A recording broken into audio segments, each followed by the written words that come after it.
The American Navy sailed 24 captured submarines to Sasebo Bay on the west coast of Japan, where they could investigate these newly found secret weapons. 40 of us were assigned to this 401 vessel, and our task was to learn the boat, learn how to operate it. The Japanese were told that as soon as the Americans would learn how to operate the vessels, they could go home. So they were anxious to teach us.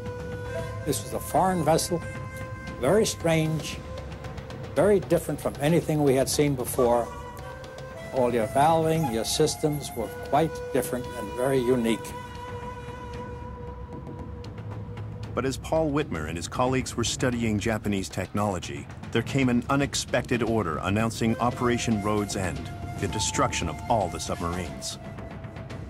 All of a sudden, the operation was on. It had been on hold for a while, and all of a sudden we heard that the Russians wanted to send a team down to study these submarines.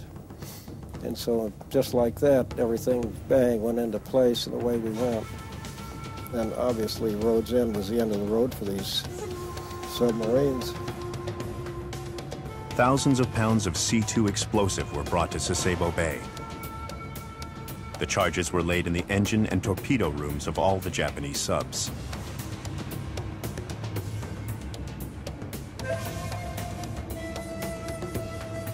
The end of the Second World War was the beginning of the Cold War. Former allies became wary of one another, and the U.S. did not want this incredible technology to fall into Soviet hands.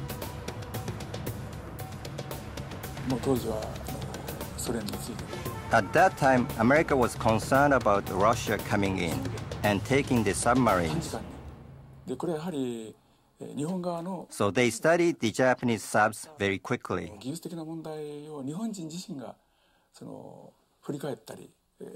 I also think they did not want to give Japan any time for technical analysis or a chance to look back at what actually happened. This meant that even after Japan had established the maritime self-defense forces, we had no opportunity to understand or study them.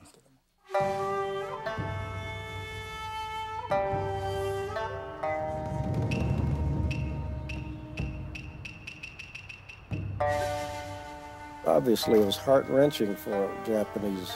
They were very loyal, obviously. They're demonstrating a little bit the Japanese sailors' love for their country and their traditions and their ships. They had decorated, every submarine had a decoration of brand new cherry blossoms on their conning towers. I mean, they were just like a tree almost with so many of them.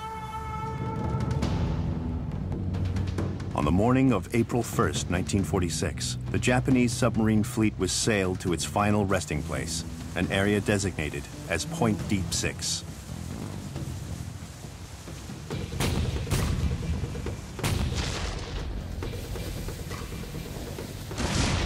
The American demolition teams were efficient. It took them only 3 hours to scuttle the subs. I remember the I-58, we were all excited about that blowing up because it was the one that sank the Indianapolis the previous summer.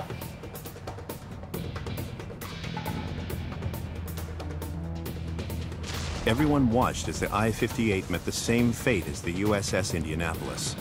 In less than 12 minutes, she slipped beneath the waves.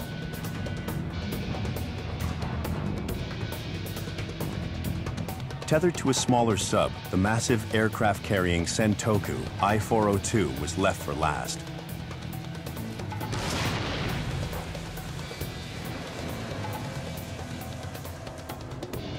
As it plunged into the abyss, an amazing piece of naval technology was lost. Some thought forever,